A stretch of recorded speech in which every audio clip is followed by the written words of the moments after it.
साम्राज्य, सामान्यांचा असामान्य आवाज। रेनगर ऑफिसची तोडफोड करणाऱ्यांना अटक करा, माजी आमदार कॉम्रेड नरसई आडम यांची मागणी। रेनगर वाहनामुळे रस्ता संपूर्ण चिखलमय झाला असून त्यामुळे या रस्त्यावर अनेक अपघात झाले आहेत, असे कारण सांगत रविवारी रात्रीच्या सुमारास महेश बिराजदार, सागर पाटील यांच्यासह 60 ते 70 गावगुंडांनी रेनगर फेडरेशन कार्यालयाची तोडफोड करून मोठ्या प्रमाणात कार्यालयाचे नुकसान केले आहे। त्यामुळे या गावगुंडावर कारवाई करण्याची मागणी रे फेडरेशनच्या वतीने करण्यात आली आहे। जवळजवळ 8:30 वाजता रेनगर ज्या ठिकाणी गरिबांचे कष्टकऱ्यांचे 30,000 घरं त्या ठिकाणी बांधण्याचं काम चालू आहे।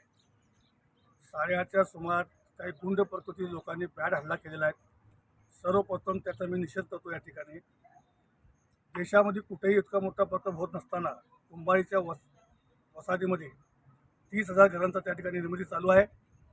23 नोव्हेंबरला या ठिकाणी देशाचे पंतप्रधान आदरणीय नरेंद्र मोदीजी यांच्या हस्ते त्याचा उद्घाटन चाव्या वाटपचा कार्यक्रम आयोजित केलेला आहे। आणि इतका मोठा वसाहत त्या ठिकाणी बाळ असताना काल रात्री 40-50 पोरं एकत्र येऊन आणि काही नेत्यांच्या सांगण्यावरून त्या ठिकाणी फार मोठा ऑफिसचं नुकसान झालं आहे। जवळजवळ 4.5 ते 5 लाखाचं त्या ठिकाणी नुकसान झालेलं आहे।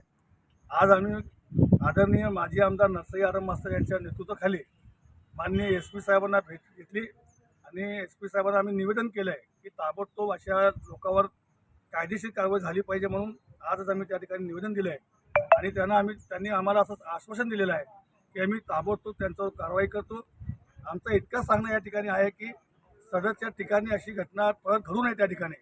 आणि ह्या कुंभारीच्या वसाहतीमध्ये इतका मोठा प्रकल्प होत असताना त्या कुंभारीच्या आसपासच्या पैशाच्या लोकांच्या जीवनामध्ये आनंद निर्माण होणार आहे। त्या ठिकाणी जमिनीचे भाव आता कोटी रुपये झालेले आहेत।